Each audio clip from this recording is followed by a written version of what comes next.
Thank you, great. Thank you very much.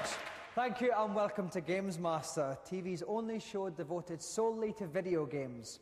So if the sentence Mario got stomped by a green Koopa paratrooper makes any sense to you, you're tuned to the right church.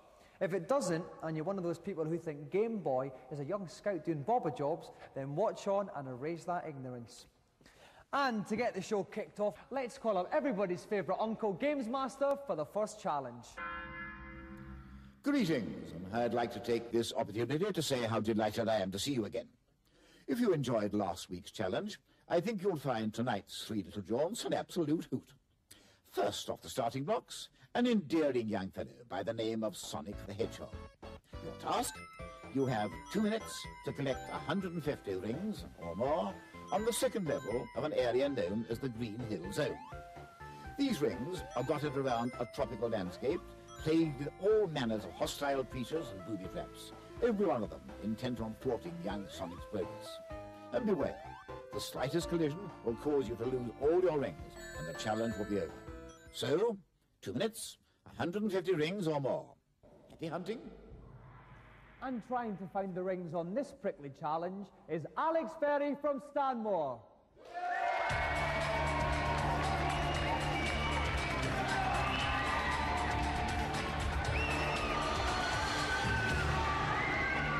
Welcome, Alex. Now, Alex, there are a total of 163 rings on this level. We originally set you 150, but you asked it to be increased to 160. Why was that?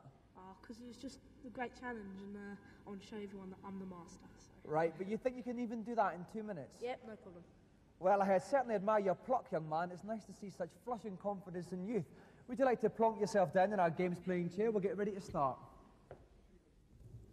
And joining me in the pulpit is a man who knows more than most about this machine, Sega Power Magazine's deputy editor, Neil West. Neil, welcome to Gamesmaster. Thanks, Dominic.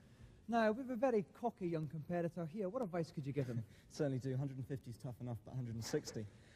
Basically, you can whiz through this level very quickly, but you'd miss the rings. There are some very tricky stages, so pick up an invincibility shield before you take them on. That's my advice. Okay, is our competitor ready? Yep. Then, Alex, your 2 minutes begin now. Okay, off he goes. 4 rings straight away, no problem. Right, we can see the clock in the top left-hand corner, the number of rings he's got underneath it. So he's on 9. He started quite well. He's not doing too badly. As you can just see, he curls up in a ball when he jumps, and he can actually kill the baddies.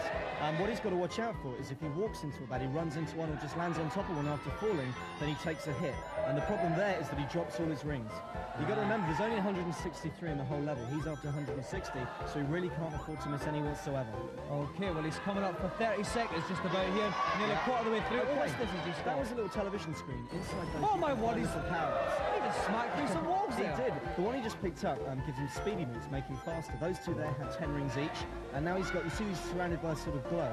That's an invincibility shield. Oh, he's going at some speed here, isn't he? Oh, he just missed those spikes. So that was a little bit of a close encounter. He's doing Oh, my God, he's up on some roof there. He's just got an extra life and he's collecting rings. He's up to 76.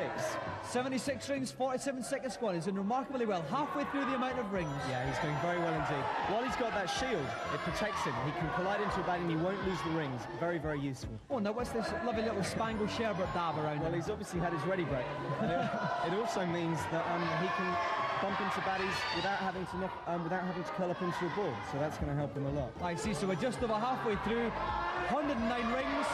It's going to be quite close now. Okay, well, he's got a lot of rings in a short amount of time, but he's taken all the easy ones. He's now got to explore the sort of trickier parts of the level and discover all the ones that are hidden in different places. Okay, there's another 10 There's rings another here. 10, 126 rings, Up and he's onto a got catapult. 14 rings left. He's got 35 seconds left. He should do this. 142 rings left. It's going to be very close. Oh, 150. 10 He needs left. to find another 10. 10 rings left. 30 seconds to go. He should do it. Oh my word, now he's going in here looking for some more rings here. And There's there's another the 10. 10. And There's he's the got 10. 160. He's got to get out in 25 seconds. He's got out. He's done it.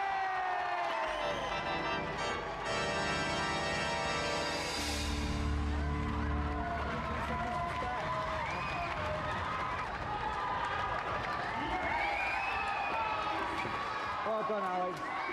Now, Alex, you had 23 seconds to spare. You made it look easy. Was there ever any doubt in your mind? Yeah, there was a couple of times because The only way I could get 160 rings was to bash through the wall, and I'm not very good at that, and I thought I was going to mess it up. Okay, well, as one of our games playing champions, you win the prize that sits lovingly on anyone's mantelpiece, the Golden Gamesmaster joystick. Another round of applause for our champion, Alex Berry.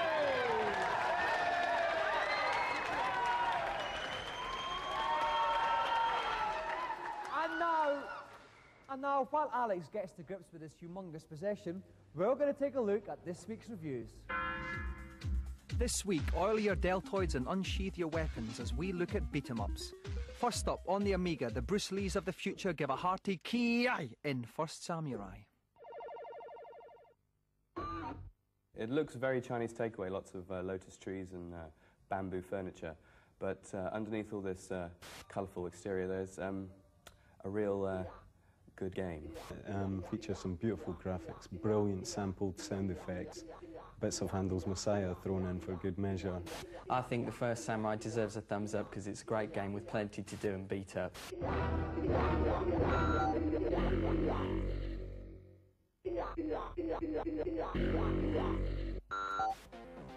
Next, also on the Amiga, we enter the murky underworld of Pit Fighter. 3 butch contestants trade below-the-belt action in an orgy of unrestrained violence. Pit Fighter's less of a beat-em-up, more of a sort of kick the living crap out of everybody em-up. It's boring, you don't have that many moves. The computer tends to decide what you're going to do next. It's not so much counter-attacking your opponent's moves, more just mindly stabbing the fire button and wiggling the joystick seems to be just as effective.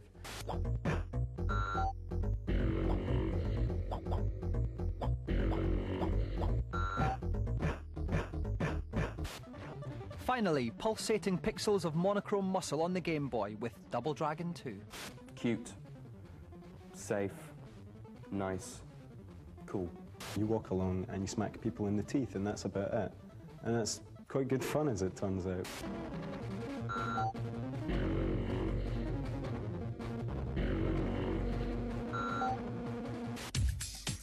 And now for this week's hardware feature. Sometimes all there is between gaming success and failure is the power of your handpiece. Tonight we look at 3 of the latest gimmicks which may just turn you from a limp joystick fiddler into a gargantuan games player.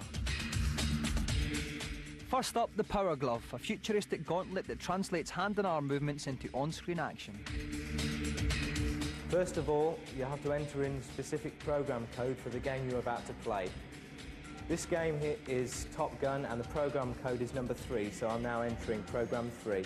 If I pull up on my hand, the plane goes down. If I push forward with my hand, the plane goes up.